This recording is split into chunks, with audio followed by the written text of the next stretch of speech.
Olá, sejam muito bem-vindos ao Narrativas Antagonistas. Eu sou Madeleine Lasco, sou sua companhia de segunda a sexta-feira, às 5 horas da tarde, aqui no YouTube do Antagonista e no Antagonista Vídeos. Você também lê a minha coluna no site do Antagonista, sem paywall, sobre o mesmo tema do Narrativas Antagonista, para você poder compartilhar com os seus amigos. Não se esqueça de entrar na nossa corrente espiritual dos 3 Cs. Curta, comente, compartilhe para esse conteúdo chegar a cada vez mais pessoas. Fato do dia: não pode criticar o Lula. Vamos falar sobre isso nesse formato inovador do Narrativas Antagonista, que é o nosso exercício diário para a gente restaurar um debate político de qualidade. E a gente faz isso como? Treinando a nossa mente para ouvir, para entender, em vez de ouvir para rebater. E como que eu faço isso? Eu te trago os fatos e depois a minha opinião, mas antes disso eu te digo qual é a narrativa da esquerda e qual é a narrativa da direita. Vamos lá?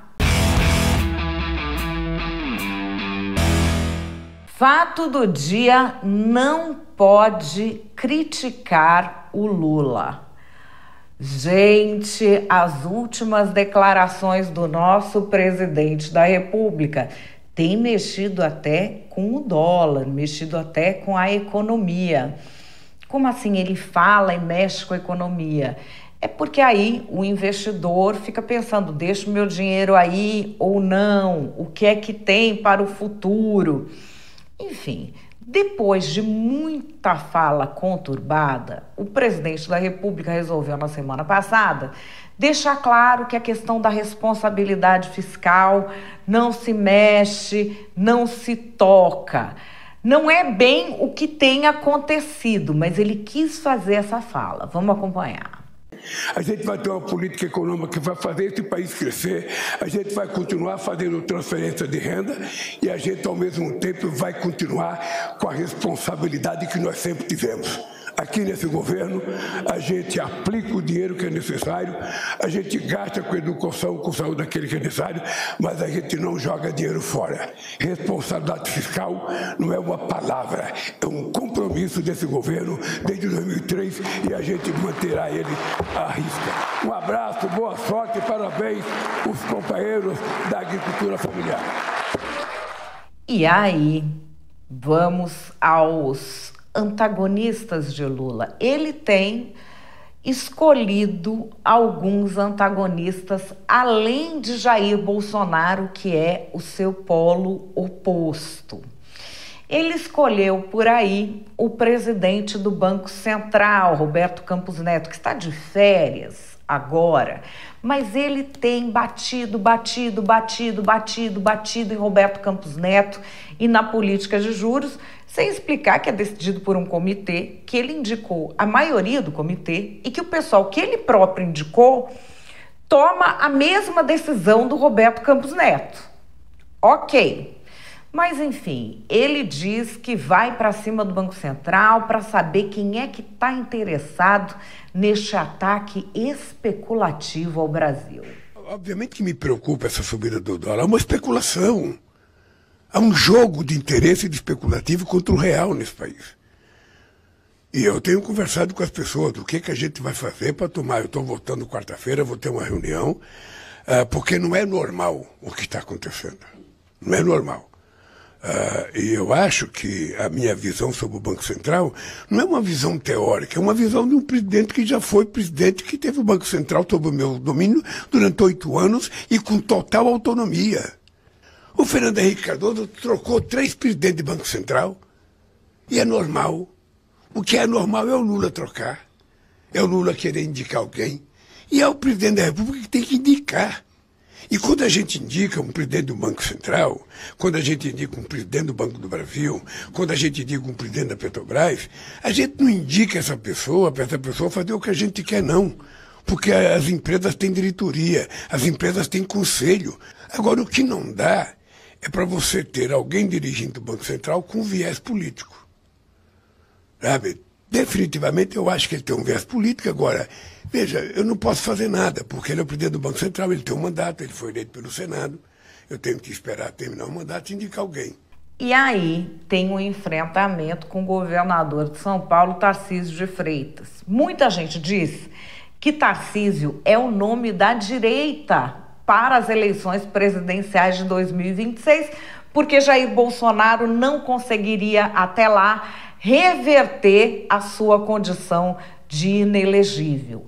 Há quem analise que não, que seria uma loucura, que Tarcísio de Freitas teria o governo de São Paulo praticamente garantido e que isso seria um salto no escuro. Pelo sim, pelo não, o presidente Lula mira bastante nele. Após eventos em que Tarcísio não subiu no palanque de Lula em São Paulo, o Lula resolveu dizer que se não fosse ele, o Tarcísio não conseguiria determinadas coisas junto ao governo federal. Nem com o Bolsonaro, aparentemente não. Eu duvido que o governador de São Paulo tivesse conseguido aprovar 12 bilhões do BNDES com outro governo. Duvido. Ele conquistou esse empréstimo por minha causa, porque eu sou republicano, porque eu não persigo ninguém, porque eu respeito todo mundo. E se o governador não gosta de mim, não tem problema, eu não quero casar com o governador. Eu já estou casado. Eu só quero que tenha uma relação de respeito, uma relação civilizada. É por isso que eu vim aqui, o povo de Campinas saber que essas coisas que foram anunciadas hoje tem dinheiro do governo federal, tem dinheiro da Caixa, tem dinheiro do BNDES. Depois de falar aí dos seus desafetos, de mostrar que ele é quem manda, ele é quem faz, ele é quem acontece, o Lula meio que sofreu um baque com algumas comparações que foram feitas por seus adversários políticos entre ele e Joe Biden, o presidente dos Estados Unidos. Não sei se você acompanhou aquele debate do Biden com o Trump, em que o Biden é visivelmente, assim, constrangedor de ver, porque ele não acompanha o debate, como se ele tivesse com algum tipo de demência. É isso que muita gente tem falado, que ele está com algum tipo de demência e que não consegue acompanhar os debates e que isso é preocupante, que ele não poderia ser candidato de novo.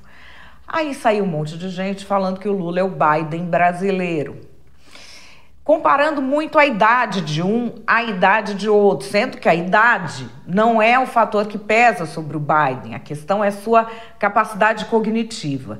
Mas parece que isso pegou muito o Lula. E o Lula resolveu dizer que ele tá super bem, tá em todas e que é só perguntar pra Janja que ela confirma. E amanhã, domingo à noite, eu viajo para Bolívia para participar do Mercosul. Vou lá, primeiro no Paraguai, depois. Então, quem achar que o Lulinha está cansado, pergunte para Janja. Pergunte para Janja. Ela é testemunha ocular.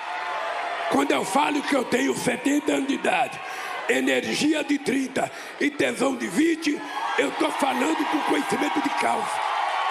E, portanto, não adianta tentar atrapalhar a minha vida. Não adianta tentar prejudicar o Haddad, prejudicar o Camilo. Sabe por quê? Porque eu tenho consciência que eu não sou eu sou vocês. Eu sou vocês. E nisso de perguntar para a Janja, o Palácio do Planalto fez uma licitação de R$89 mil para renovar lençóis, guardanapo, coisa que você deve fazer aí na sua casa com R$89 mil. E é de algodão egípcio. E aí o presidente Lula foi lá defender que não pode criticar o algodão egípcio dele, que isso é uma coisa que é uma grande maldade da imprensa.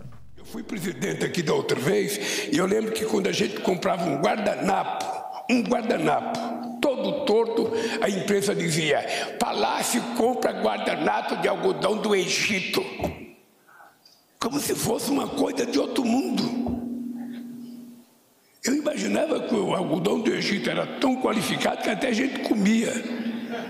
E aí eu descobri que o Brasil hoje produz mais algodão do que o Egito e nós estamos exportando para o Egito. E agora vem a frase. Não é só sobre o algodão egípcio, não, que não pode criticar. Não pode criticar o Lula. Sim, ele diz que ele não pode ser criticado, que se você for criticar, você tem que se criticar porque ele é o povo no poder. Eu quero que vocês saibam que quando eu estiver fazendo uma coisa errada, ao invés de você falar o Lula está errando, você tem que falar eu estou errando. Eu estou errando porque o Lula é o nosso povo na presidência da República. Senão, não teria sentido eu ser presidente da República. Não teria nenhum sentido para quê? Para receber colar de pedra preciosa? Para quê? Para governar por de sempre? Então não tem sentido. Então eu quero dizer para vocês, companheiros, que Deus abençoe, que Deus dê a vocês muita força e que Diadema continue sendo uma cidade próspera. E é interessante ver esses momentos em que o presidente Lula fala de si próprio na terceira pessoa. Ele fala o Lula. Até me traz à mente este meme aqui que foi divulgado pelo perfil Ouriço de Cartola, que é um perfil que fala de coisas chiques. Não pode criticar o Deus Sol. Será que ele se sente assim ou foi só uma falha? Um deslize de linguagem. Enfim, antes de você dar sua opinião, muita calma, respira, que nós vamos para as narrativas. Quem é que tem moral para criticar o Lula? Alguém que fez mais que ele, correto? Quem é que já foi 3 vezes presidente do Brasil? Pois é, ele não está exagerando quando ele diz isso. Quer criticar? Faz melhor. Não sabe fazer melhor? Cala a boca. O que nós estamos vendo aqui é gente que está com saudade do genocida. Quem critica o Lula é bolsonarista enrustido. Tá com saudade do que a gente tinha antes, que era um ataque à democracia constante, que era um ataque às instituições, que foi uma tentativa de golpe de Estado. Depois que nós superamos essa tentativa de golpe e colocamos a democracia no poder por meio do Lula, essa gente vem querer sabotar. Mas não passarão. Lula, é para isso que eu fiz o L. Nós avisamos, né? Ele ia voltar para se vingar, ele ia voltar para transformar o Brasil em uma Venezuela. Tá aí. Agora, quem é que tem a culpa por isso? Não sei nem se são os petistas. Sabe quem é? É quem calou enquanto a gente estava sendo silenciado. Jair Bolsonaro lutou pela liberdade de expressão, lutou pela democracia, foi contra o sistema, sempre foi a favor do jornalismo livre, mas ele é espontâneo, né? Ele fala palavrão, ele come do jeito que o povo come, ele se relaciona com o povo. O pessoal não gostou. O pessoal ficou falando que ele era antidemocrático, que ele era genocida, que ele era isso, que ele era aquilo. Ficaram fazendo L por baixo da mesa, alguns até por cima da mesa. Faz o L agora, isentão. E qual é a minha opinião? A minha opinião é que se faltava alguém para carimbar o Lula de populista, ele próprio foi lá e fez isso. O que é um populista? O que é o populismo que se fala tanto? Muita gente confunde com assistencialismo. Então a gente vê pessoas falando, o Lula é populista por causa do Bolsa Família, porque no Nordeste, porque isso, porque aquilo. Não tem nada a ver. O que é o populista? Ele se acha o único representante direto do povo. Ninguém pode criticar nada que ele faz, porque se critica ele, está criticando o povo. Ele não é um representante temporário para exercer o poder. Ele é o legítimo representante do povo. Isso é democrático? É claro que não.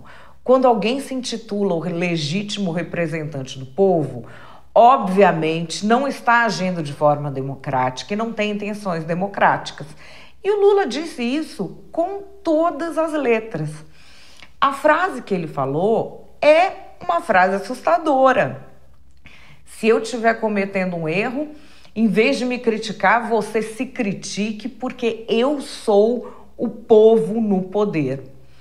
É realmente o que ele pensa. E ele tem sido tratado com muita condescendência por uma boa parte da imprensa.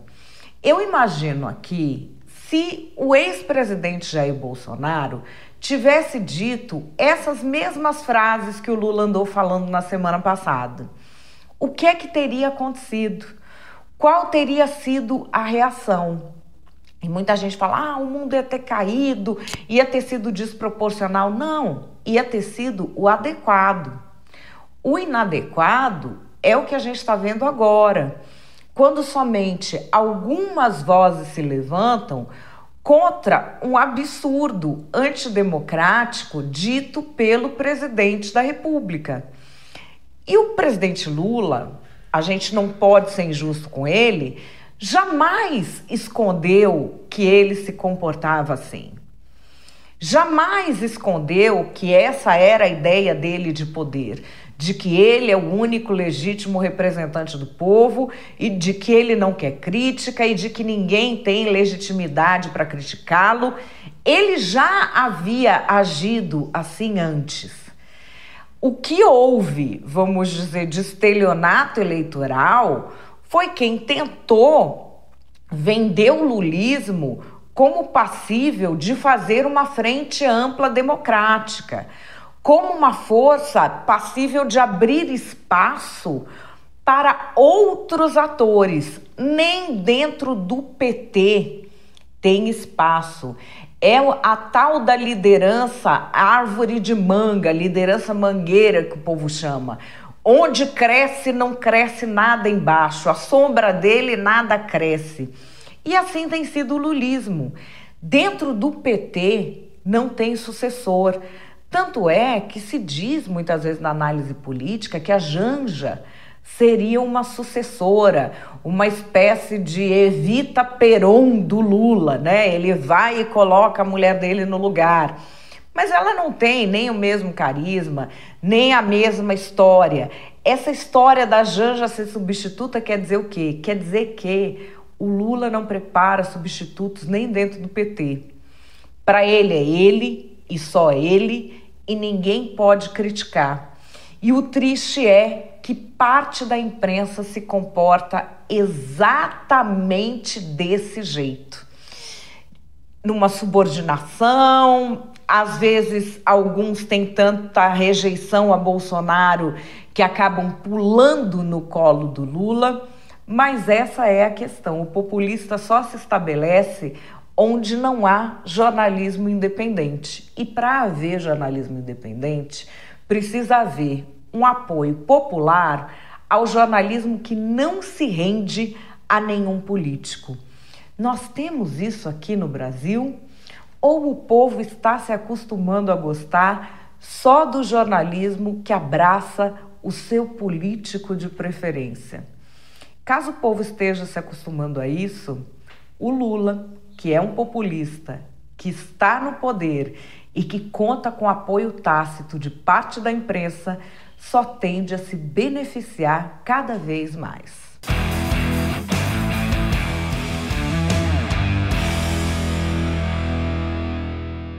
E aí, qual é a sua opinião? Pode ou não pode criticar o Lula? Pode ou não pode ter jornalismo independente? Ou jornalismo independente para o brasileiro agora é o jornalismo que fala bem do político que ele ama? Como é que você entende essas questões todas? Deixa aqui nos comentários que eu super quero saber. Não esquece de ler a minha coluna no Antagonista e entra firme na corrente espiritual dos 3 Cs. Curta, comente, compartilhe. Amanhã eu tô de volta às 5 da tarde. Grande beijo, até lá.